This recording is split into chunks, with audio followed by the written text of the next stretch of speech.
mahulugon ang kalagkalag pinaagi sa pagsuroy-suroy sa lain-laing mga karaang mga sementeryo nga niya pa sa Sugbo makita pa mabisita.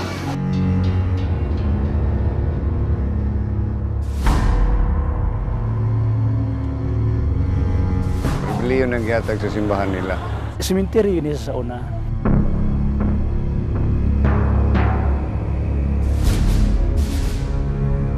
Nahimo ni siyang hayaanan. Ari gyud diri panglubong ang mamuang mga karaang buluanon. Nasa diri ang atong pinakakaraan nga mausoleo.